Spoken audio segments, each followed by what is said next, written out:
Ыйык жазуу 2000 жылдан ашуун убакыттан бери бүтүндөй адамзаттын тагдырына таасир этип келе жаткан китеп. Ыйык жазуу Кудай адамдардын жашоосун өзгөртүү үчүн колдонгон китеп. Ыйык жазуу окуганга кызыктуу китеп. Сизди ыйык жазуунун барактарына саякатка чакырабыз. Күн сайын сиз менен бирге окуп, ой жүгүртүп, ачылыштарды алуу максатында ыйык жазууга кайрылмакчыбыз. Биз менен сапарга чыгууга даярсызбы? Андай болсо, кеттик. Ыйык жазууга саякат жасайлы. Арбаңыздар, ардактуу угармандар, амансыңарбы достор? Барыңарга жалындуу салам айтам. Бул болсо ыйык жазууну барактайлы уктуруусу. Микрофондо мен Каныбек Маметуулу. Угармандар, ошентип бүгүн биз 107-чи жолку жолугушуудабыз. Биз Мисирден чыгуу китебинин 3-чү бөлүмүндөбүз. Муса пайгамбар Кудай менен жолуккан учурга келгенбиз. Муса пайгамбар өткөнкү уктуруубузда сөз кылганыбыздай көп нерсеге даярдалган. Бирок мындайга эмес. Өткөндө окуганыбыздай ал Мисирдин бардык акылмандыгын үйрөнгөн. Бирок Кудай менен кантип жолугушууну билген эмес. Атүгүл Кудай андан бир нерсени сураарына, ал гана тургай бир нерсеге чакыраарына дагы Муса пайгамбар даяр эмес болчу. Биз бадалдын күйүп турганын, бирок күйүп кетпегендигин окуганбыз. Өткөн жолку уктуруубуздун соңунда мен мындай ойду айткам. Бул ой көптөргө божомолдой гана сезилиши мүмкүн. Бирок мен чындап эле ошондой экенине толук ишенем. Ошол үзүндүдөгү бадал Исрайыл элин, еврей элин билдирет деген элем. Бул элди жок кылгылары, андан биротоло кутулгулары келген. Бирок ал күйүп да жок болуп да кеткен жок. Исрайыл мамлекетинин бүгүнкү күндө бар болуп турганы угармандар, Кудайдын улуу керемет экендигин айтышат айрымдар. Мен буга толук кошулам. Кудай гана чынында ушундай кыла алат. Эгер 200 жылдай мурда, мейли 200 болбосо дагы 150 жыл мурда кимдир бирөөдөн ушундай болушу мүмкүнбү деп сураса, ал балким мүмкүн эмес деп айтмактыр. Бирок 2-чи дүйнөлүк согуштан кийин Исрайыл элинин жашап жатышы чындап эле Кудайдын керемет экени даана көрүнүп калды. Деги эле ыйык жазуу угарман, чындап эле Кудайдын сөз экендигинин эң чоң далили еврей элинин жашап жаткандыгы. Немис императорлорунун бири ушул суроону өз капелланына берген экен. Айтыңызчы, ыйык жазуу чындап эле Кудайдын сөз экенин далилдей аласызбы? Кудай өзүнө таандык адамдарга чындап эле кам көрөрүн эмне менен далилдей аласың дейт экен. Ошондо капеллан: еврейлердин али да болсо жашап турганы менен далилдей алам. Империяңыздагы кайсы гана еврейди болбосун алып көрүңүз. Алардын ар бири эле ыйык жазуунун кудайлык китеп экенин, Кудай адамзатка кам көрүп жатканын далилдеп турат дептир. Ошентип ошол Муса пайгамбардан угарман, бүгүнкү күнгө чейин 3,5 миң жыл өттү. Элдер келип кетип, биринин ордун экинчиси алмаштырып жатат. Бүгүн биз Кудай еврей элине берем деп убада кылган жерде кайсыл элдер, кайсы улуттар жашаганы тууралуу сүйлөшөбүз. Ошол улуттар кайда? Алардын азыр мамлекеттери кайда? Өткөндө Мидияндыктар тууралуу айтканбыз. Бүгүнкү күндө Мидияндыктар тууралуу угасызбы? Ошондой эле Хеттиктер деп дагы айтканбыз. Хеттиктер азыр кайда? Улуттар келип кетип жатышат. Бирок еврей улуту ошол улуттардын жаралышына, гүлдөп өнүккөн учуруна, кыйрай баштаган учуруна, өлүп жок болгон учурларына күбө болуп, ушул күнгө чейин жашап келе жатышат. Кудай еврей элин эч нерсеге карабастан сактап калгандыгынын өзү чынында улуу керемет. Мен буга алаксыбай эле коеюн. Кыскартып айтсам, дагы бир зор керемет еврей тилинин, ивриттин калыбына келтирилиши. Бул тил узак убакыт бою ыйык жазуунун гана тили катары жашап келген.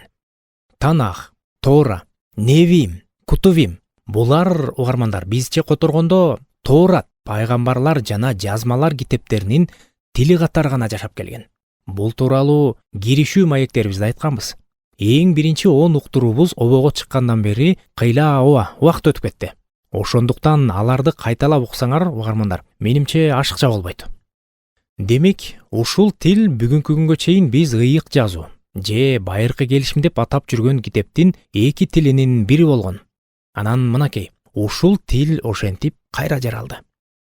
Албетте, мунун үстүнөн иштеген адамдар болгон. Муну ишке ашырууга умтулган адамдар болгон. Бирок ушунун өзү эле керемет да. Анткени ушунча убакыт жазуу формасында гана, болгондо да өтө чектүү жазуу формасында гана жашап келген тил өтө көп сандагы адамдардын өз ара ооз-эки баарлашуу тилине айланды. Бул чынында акылга сыйгыс нерсе. Ошентип угармандар, Муса пайгамбар Кудай менен жолукту. Ага чейин ал эч кандай пайгамбар аталы элек болчу. Кудай аны чоң улуу иштерине колдоно элек дагы болчу.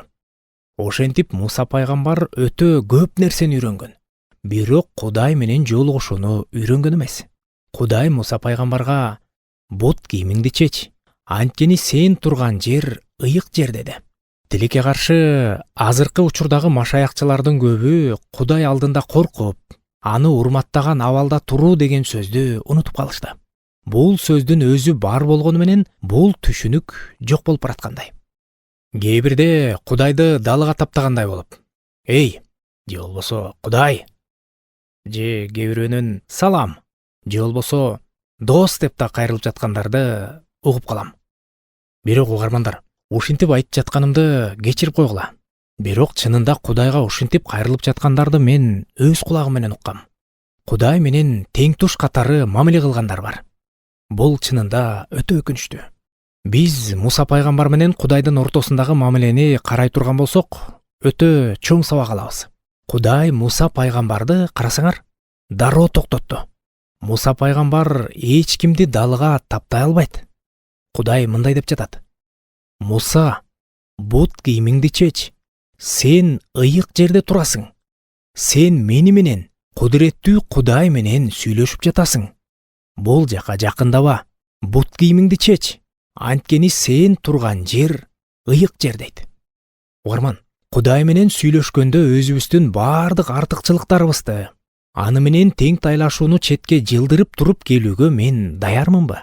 Кудуреттүү, улуу Кудайдын алдында коркуп, аны урматтоо менен туруу деген бизде барбы? Кудай эч кимибиздин чынында тең тушубуз эмес. Балким бирөө, эмнеге Ыйса өзү бизди досторум деп атабады эле деши мүмкүн. Чынында кыргыз тилибиз угармандар абдан бай тил. Айтайын дегеним, дос менен тең туш бир маанидеги сөздөр эмес. Силердин өзүңөрдөн улуу, өзүңөрдөн акылдуу, өзүңөрдөн тажрыйбалуу досторуңар бар болушу керек. Силер аларды сыйлап турасыңар. Аларды досум деп айтасыңар. Бирок алар силердин эч кандай тең тушуңар эмес. Кудай бизге же биз Кудайга эч качан тең туш болбойбуз. Түгүл түбөлүктүүлүктө дагы. Түбөлүктүүлүктү бир аз кое туралы. Мени көбүнчө азыркы учурда болуп жаткан нерселер көбүрөөк тынчсыздандырат. Ошентип сөзүбүзгө келе турган болсок, Кудай өз элин куткарып алыш үчүн Муса аттуу адамга көрүндү. Бул Муса пайгамбар. Кудай ошол максатын, кылганы жаткан ишин ал Муса пайгамбардын Чыгуу китебинин 3-бөлүм 6-аятынан ары карай мындай ачып берет. Окуйлу. Чыгуу китеби 3-бөлүм 6-аяттан 8-аятка чейин. Мен сенин ата-бабаларыңдын Кудайымын. Ыбрайымдын, Ыскактын, Жакыптын Кудайымын деди. Муса бетин жаап алды. Анткени Кудайды карагандан коркту. Теңир мындай деди: «Мен өз элимдин Мисирде тарткан азабын көрдүм. Башкаруучулардан кордук көрүп, боздогон үнүн уктум. Мен анын кайгысын билем. Ошондуктан мен аны мисирликтердин колунан куткаруу үчүн аны бул жерден алып чыгып, сүт менен балаккан жакшы, кенен жерге, Канаандыктардын, Хеттиктердин, Аморлуктардын, Периздиктердин, Хибиликтердин жана Жебустуктардын жерине алып баруу үчүн келдим». Достор, кайрадан эле ушул элдер тууралуу эстеп көрөлү.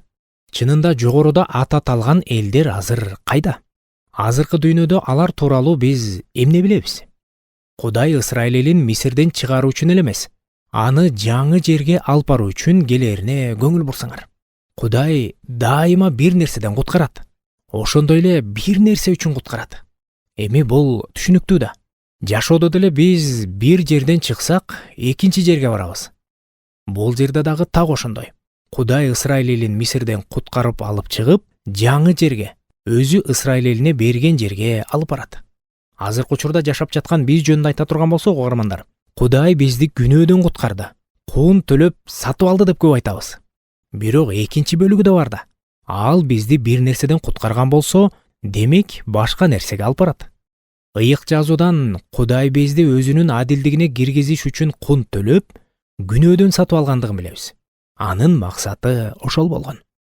Эфестиктерге жазылган каттын 2-бөлүм 5-аятынан ары карай элчи Павыл дал ушул тууралуу мындай ой жүгүртөт. Окуйлу. Кылмыштарыбыздын айынан өлгөн бизди да Машаяк менен бирге тирилтти. Ырайымдын негизинде куткарылдыңар. Бизди Машаяк менен бирге тирилтип, Машаяк Ыйса аркылуу асманга отургузду дейт. Угарман, ал бизди эмнеден куткарды? Башкача айтканда, кылмыштарыбыздын, күнөөлөрүбүздүн айынан өлгөн бизди ал ошол өлүмдөн куткарып, өмүр берди. Тирилтти. Эмне үчүн? 7-аятында мындай дейт. Кудай муну Машаяк Ыйса аркылуу бизге көрсөткөн жакшылыгы жана өз ырайымынын ченемсиз молдугун келечек кылымдарда көрсөтүш үчүн жазады дейт. Ал эми 8-9 аяттарда силер ырайымдын негизинде ишеним аркылуу куткарылдыңар. Бул силерден эмес, бул Кудайдын белеги. Эч ким мактанбаш үчүн бул кылган иштерден да эмес дейт. Андан кийин 10-аятта анткени бизди ал жараткан. Кудай алдын ала белгилеп койгон жакшы иштерди кылышыбыз үчүн биз Машаяк Ыйса аркылуу жаратылганбыз дейт. Ооба угармандар, Кудай бизди бир нерседен куткарды, ошондой эле бир нерсе үчүн куткарды. Ушул жагдайды эске алсаңар сураныч. Бүгүнкү күндө биз Ыйса Машаякта жаңы абалдабыз. Бир нерсени эле жоготкон жокпуз. Эгер жоготсок, бул мурда өзүбүздө болгон нерселерден азыраак нерсе менен чыкканыбызды билдирмек. Бирок биз тескерисинче угармандар, ээ болдук. Мурдагыдан биз көп нерсе алдык. Ал бизди Адам атадан өтүп келе жаткан өлүмдөн алып чыгып, Ыйса Машаяктагы өмүргө алып келди. Өтө жөнөкөй сөздөр менен айта турган болсок, ал бизди тозоктун каргышынан куткарып, түбөлүк өмүргө киргизди. Ал түбөлүк өмүр ушул жер бетинде жашап турганыбызда эле башталып, кийин түбөлүктө да уланат. Мына, достор, кун төлөп сатып алуу деген ушул. Ал бизди бир нерседен алып чыгып, жаңы нерсеге алып келди. Болбосо куткарылуу толук болмок эмес. Эми Мисирден чыгуу китебинин 3-бөлүм 9-аятына кайталы. Ошентип 9-10 аяты. Ысрайыл уулдарынын боздогон үнү мага жетти. Аларды мисирликтер кантип эзип жатканын көрүп турам. Ошондуктан баргын, мен сени фараонго жиберем. Мисирден менин элимди, Ысрайыл уулдарын алып чык. Мына, Муса пайгамбарга ушундай тапшырма берилди. Бул чынында олуттуу тапшырма, чынбы? Муса пайгамбар дагы ошондой эле экенин түшүндү. Анан 11-аятында Муса пайгамбар мындай дейт. Муса Кудайга: "Фараонго барып, Мисирден Ысрайыл уулдарын алып чыккыдай, мен киммин?" Ооба, достор, Муса пайгамбардын чөлдө жүргөнүнө 40 жыл болгон. Ошол 40 жыл убакыт мерчеми соңуна келип калган кез эле. Бул окуялардан 40 жыл мурда Муса пайгамбар Ысрайыл элин мисирликтерди бирден өлтүрүп отуруп куткарууга дагы даяр болгону эсиңердеби? Ошол окуяга дагы биз өткөн уктурууларыбызда токтолгонбуз. Ошондо Муса пайгамбардын ары бери жагын караганына дагы токтолгонбуз. Ары бери жагын караганы менен ал өйдө жакты караган эмес деген элек.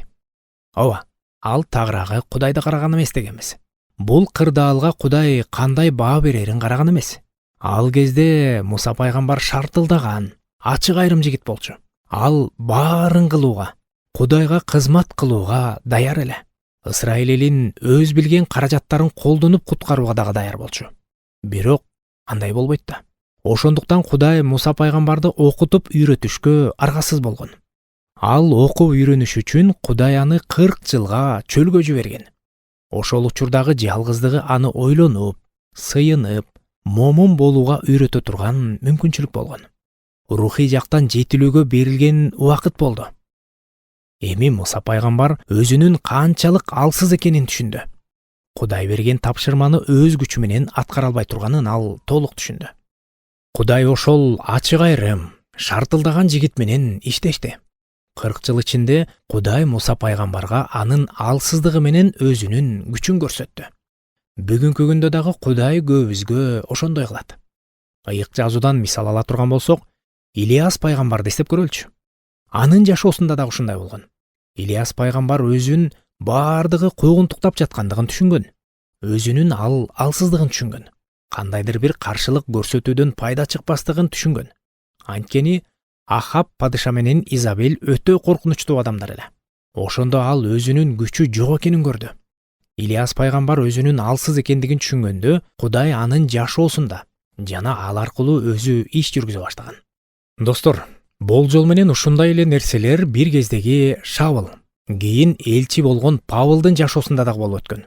Павл өзү тууралуу Кудайдын күчү менин алсыздыгым аркылуу көрүнөт деп айткан. Бул боюнча угармандар, Корунтуктарга жазылган 2-каттын 12-бөлүмүн окуп чыксаңар болот.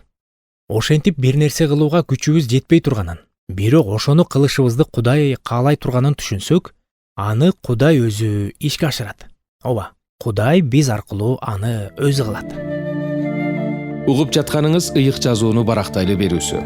Биздин берүүнү үзгүлтүксүз угуу үчүн YouTube каналыбызга жана Facebook баракчабызга катталууну унутпаңыз. Биз сөзүбүздү уланталы. Ооба, достор, акылдууларды уят кылыш үчүн Кудай бул дүйнөнүн акылсыздарын тандап алган. Ооба, бул дагы элчи Павл чыгарган тыянак. Бул сөздөр анын Корунтуктарга жазылган 1-катында. Эгер өзүбүздү абдан күчтүү эсептесек, анда биз Кудайга муктаж эмеспиз. Андайда Кудай биз менен иштеше албайт.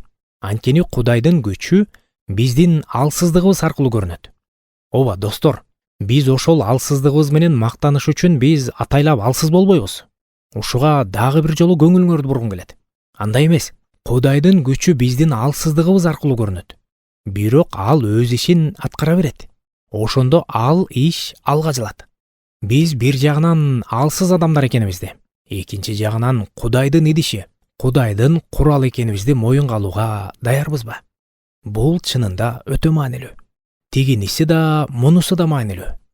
Мен алсыз экенимди моюнга алам, ошол эле учурда Кудайдан өз ишин мен аркылуу кылышын, мен аркылуу иш жүргүзүшүн мен өтүнөм. Ооба, ушул экөө тең керек. Көбүбүз, достор, тилекке каршы өтө күчтүүбүз. Кудай бизди колдонуш үчүн өз күчүбүзгө, өзүбүздүн мүмкүнчүлүктөрүбүзгө, тааныштарыбызга биз көп таянабыз. Муса пайгамбардын эмне үчүн ушундай суроо бергенин биз түшүнсөк болот. 13-аят. Муса Кудайга: "Мен азыр Исрайыл уулдарына барып, силердин ата-бабаларыңардын Кудайы мени силерге жиберди десем, алар менден анын аты ким деп сурашса, мен эмне деп жооп беришим керек?" деди. Достор, биз Муса пайгамбардын 40 жыл ошол ысрайылдыктардын арасында болбогонун эске алалы. Ал гана тургай ага чейин деле ал ысрайылдыктардын арасында жашаган эмес. Ал Мисирдин фараонунун ак сарайында жашаган. Ошондуктан Кудай: "Сенин атың ким? Сен кимсиң?" деген эки суроо жаралып жатпайбы? Анткени адамдар Муса пайгамбардан: "Деги сен кимсиң? Бул жерге эмне максат менен келдиң?" деп сурашат да. Ушул суроо туурасында биз сүйлөшөбүз. Бизде да дал ошондой суроо пайда болот. Бул чынында маанилүү. Менимче ар бирибиз эле кандайдыр бир деңгээлде Кудайдан: "Кудай, сен кимсиң? Сенин атың ким? Сага ким деп кайрылышым керек?" деп сурасак керек. Буга күнүмдүк жашообуздан деле мисал келтирсек болот. Мисалы, сиз иштеген фирма жайгашкан имараттын коридорунан кайсы бир чоң жетекчи сизге жолугуп, баланча бөлүмгө барып, ал бөлүмдүн жетекчисине мындай деп айтып коюңузчу десе. Ал бөлүмдө сизди ооба эч ким тааныбайт, атыңызды дагы билбейт. Бирок сизге ушундай тапшырма берилди деп коелу. Ошондо сиз дагы так эле ушундай суроо бересиз: "Кечиресиз, сизди ким деп тааныштырайын?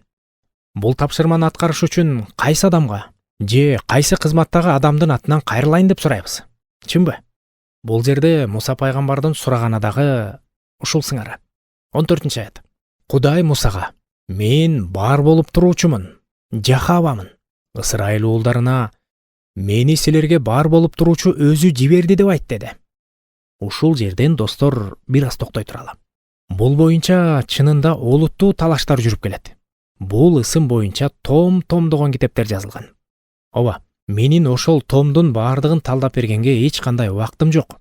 Жетишээрлик билимим дагы жок. Бир гана айтарым, достор, бул жерде еврей тилиндеги текстте болгону үнсүз тыбыштарды берген 4 тамга бар. Алар ый, х, в, х. Анткени, достор, байыркы еврей тилинде үндүү тамгалар адатта такыр жазылчу эмес. Ыйык жазуунун текстине бүгүн биз байыркы келишим деп атаган текстке үндүү тамгалар кийинирээк гана коюлган. Үндүү тамгаларды кийинчерээк китепти көчүрүүчүлөр коюшкан.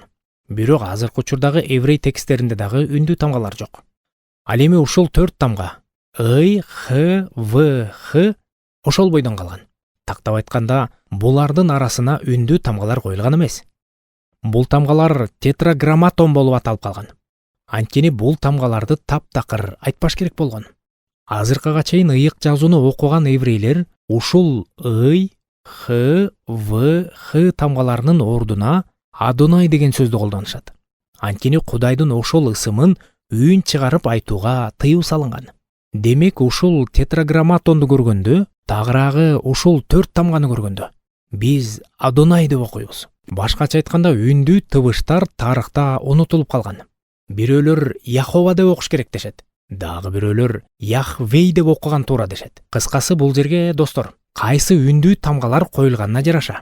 Мен бул жерде кайсы үндүүлөр менен айтуу туура экенин тактап талашып отургум келбейт. Анткени менин ишенимим үчүн Кудай сөзүнөн алган теориялыктагы, практикалыктагы билимибиз үчүн Кудайдын ал ысымынын кандай айтылары маанилүү эмес. Ошол ысымдын мааниси алда канча маанилүү. Негизи Башталыш китебинде Кудайдын Элохим деген ысымы көбүрөөк колдонулат. Барра Элохим, Вошомаем, Вает, Хаес. Башкача айтканда, Кудай асман менен жерди жараткан. Элохим деген ысымды сөзмө-сөз алганда жаратуучу, кудуреттүү Кудай дегенди билдирет. Элохим, Кудайдын ушул ысымы анын күчүн, кылган ишин көрсөтөт. Яхуах же Яхуэ деген ысым анын табиятын көрсөтөт. Сөзмө-сөз алганда бул бар болуп туруучу дегенди билдирген этиш же этиштин бир формасы болуп саналат. Мен бар болуп туруучумун. Ошол учурда эч ким Кудайдын бар экенин танбачудай сезилген учурда анын эң башкы ысымы же эң башкы касиети болуп бар болуп туруучулугу, эч кимге муктаж эмес экендиги аталган. Кудайды кыймылга келтириш үчүн кимдир бирөөнүн кереги жок. Кыймылда болуп туруучу, бар болуп туруучу, анын ажырагыс бөлүгү. Калган баардык нерсени кыймылга келтирип турган ал өзү. Азыр дагы мына ушул жерде Кудай баарын кыймылга келтире баштайт. Ошентип 15-аятта окуйлу. Кудай Мусага дагы мындай деди: Ысрайыл уулдарына мындай деп айт: Теңир силердин ата-бабаңардын Кудайы, Ыбырайымдын, Ыскактын, Жакыптын Кудайы мени силерге жиберди. Бул менин кылымдан кылымга, укумдан тукумга белгилүү болгон ысымым. Оба, Кудайдын ысымы Яхве, Жахаба. Аны биз кандай деп айтпайлы, бул ысым чынында түбөлүктүү. Бул ысымдан кутулууга аракет кылышкан, бирок эч кандай натыйжа чыккан эмес. Ошентип угармандар, андан аркы үзүндүдө Муса пайгамбарга тапшырма берилет. 16-аяттан 18-аятка чейин окуйун. Барып Ысрайыл аксакалдарын чогултуп, аларга мындай деп айт: Теңир силердин ата-бабаңардын Кудайы, Ыбырайымдын, Ыскактын, Жакыптын Кудайы мага келип мындай деди: Мен силерге келип, Мисирде силерди эмне кылып жатканыңарды көрдүм. Мен силерди мисирликтердин эзүүсүнөн куткарып, Канаандыктардын, Хеттиктердин, Аморлуктардын, Периздиктердин, Хибиликтердин жана Жебустуктардын жерине, сүт менен бал аккан жерге алып барам. Ошондо алар сени угушат. Сен болсо Ысрайыл аксакалдары менен бирге Мисир падышасына барып, ага мындай деп айтасың: Теңир еврейлердин Кудайы бизди чакырып жатат. Ошондуктан бизди чөлгө 3 күндүк жолго кое бер. Кудай теңирибизге курмандык чалалы. Оба угармандар, бул жерден көргөнүбүздөй баары абдан эле сылык өтүнүштөн башталган. Алар Кудайга курмандык чалып, Кудайга табынып келиш үчүн 3 гана күнгө уруксат сурашкан. Башында эч кандай башка сөз жок. Бирок фараон ушундай өтүнүчкө дагы макул болбостугун Кудай дароо эскертти. Эң ири тарыхый иш-чара мына ушундан башталды. Бул иш-чара кийин Ысрайылдын Мисирден чыгышына алып келет. Ошентип 19-20 аяттар. Мен билем, Мисир падышасын зор күч менен мажбур кылбасаң, силерге уруксат бербейт. Мен өз күчүмдү колдонуп Мисирди кереметтерим менен кыйратам. Ал силерди ошондон кийин гана кое берет. Кудай алдында фараон менен бүтүндөй Мисир эли менен дагы көп иш жүргүзүлө турганын айтып жатат. 21-аяттагы абдан маанилүү аяттардын бири. окуйлу. Мен бул элге мисирликтердин көз алдында ырайым кылам. Силер кетип бара жатканда кур кол кетпейсиңер. Ар бир еврей аял мисирлик коңшусунан жана үйүндө жашаган мисирлик аялдардан алтын күмүш буюмдарын, кийимдерин сурап алат. Аларды уул кыздарыңарга кийгизесиңер. Ошентип мисирликтерди тоноп аласыңар. Ооба угармандар, бул жердеги мисирликтерди тоноп аласыңар деген сөз чынында бизге одоно угулушу мүмкүн. Чындыгында Ысрайыл Мисирди тоногон эмес. Мындай деп айтып жатканымдын бир нече себеби бар. Биринчиден, тоноп аласыңар эмес, сурап аласыңар, же аласыңар. Экинчиден, кулдар узак убакыт бою Мисирде бекер иштешкен. Еврей кулдары мисирликтерден алган нерсе, угармандар, бул алардын көп жылдар бою берилбей келген эмгек акысы иретинде болгон. Башкача айтканда, алар иштеген ишинин акысын ушундайча алышат. Ушул аркылуу Кудай алардын эмгек акысын алып берип, анан андан ары жөнөтөт. Ал эми андан ары достор, биз дагы сабак ала турган бир нече жагдайлар бар. Алардын бири өтө маанилүү. Эсиңердеби? Өткөнкү уктурууларыбызда Муса пайгамбардын үй бүлөсү жөнүндө бир аз айта кеткенбиз. Анын үй бүлөсүндө деле баардыгы жакшы болбогонун айтканбыз. Эмне болду эле? Анын биз үчүн кандай мааниси бар? Ооба, бул тууралуу достор, биз кийинки маегибизде сүйлөшөт экенбиз. Ага чейин аманчылыкта бар болуңуздар. Кудай ар бирибизди жалгасын деп сиздер менен коштошобуз. Ардактуу достор, биздин ыйык жазуунун барактарына жасай турган саякатыбызга кошулганыңыздарга рахмат. Бул убакыт силер үчүн пайдалуу болду деген үмүттөмүн. Кийинки жолугушууда да китептердин эң асылы болгон ыйык жазууну кайрадан ача турган жолугушууда да силерди күтөбүз. Уктуруу теология илимдеринин доктору Джон Вернон Макгенин материалдарынын негизинде даярдалды.